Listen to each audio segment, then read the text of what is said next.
Here in Brian Head Town, a common question that arises from residents and guests alike is, where did Brian Head get its name?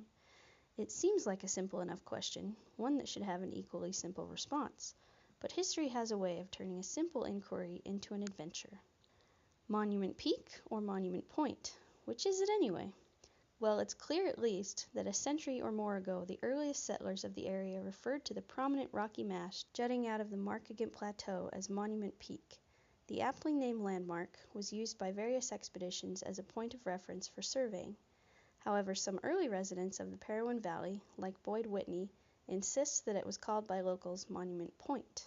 I spent lots of time in Bear Flat, not only deer hunting, sheep herding with my dad and mother. I went to the sheep herd up there when I was 6 weeks old, and I remember it called Monument Point when they used to go up there, and you can see 4 different states from looking out from Brian Head Point up on where the little house is that they checked for fire area in the old days. I think the Forest Service at one time called it Brian Head Point, but it is, I think when the ski resort came up there, they called it Brian Head Peak. Monument Peak, Monument Point. That's all fine and dandy. But who's Brian? Well, this is where time has chewed up the facts a bit. One story has it that famous explorer John Wesley Powell, of Lake Powell fame, led an expedition through southern Utah and northern Arizona in the early 1870s with the assistance of Mormon missionary and colonist Jacob Hamblin.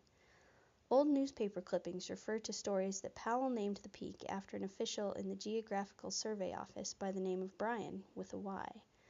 Another version has it that Powell named the peak after William Jennings Bryan, also with a Y, who served as Secretary of State under Woodrow Wilson.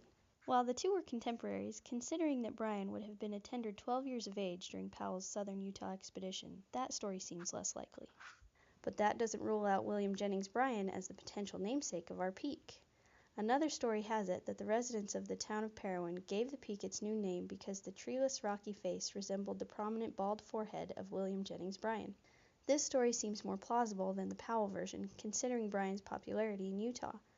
A Democratic candidate for president in 1896, Bryan was nominated at convention by a representative of Utah and won 80% of the popular vote in the Beehive State. Yet another tale is told that the wife of a government official was dissatisfied with the local usage of Monument Peak. She proceeded to send her concerns along to the government officials in Washington, and was successful in getting the name officially changed to Brian Head Peak. Who was she, and to whom did she write in Washington? These are details lost to history, but one wonders if this nameless woman was perhaps Mary Baird Bryan, wife of William Jennings Bryan. Okay, so whoever Bryan may have been, how exactly did the peak come to be associated with his noggin? It may be that the head refers not to an anatomical feature of this mysterious Bryan fellow, but rather it's a geological designation. Marion Jacqueline, who manages the heritage program for the Dixie National Forest, explains. It's the Markagant Plateau. The word Markagant Plateau means highland of trees from the Paiute language. And it is geographically, that is the head of the plateau, meaning it's the top, very top of that, and then it slopes down to the plateau, and so that's why it's called the head. And some assert that the Markagant Plateau is actually the top level of the Grand Staircase, making Brian Head Peak the head of this national monument.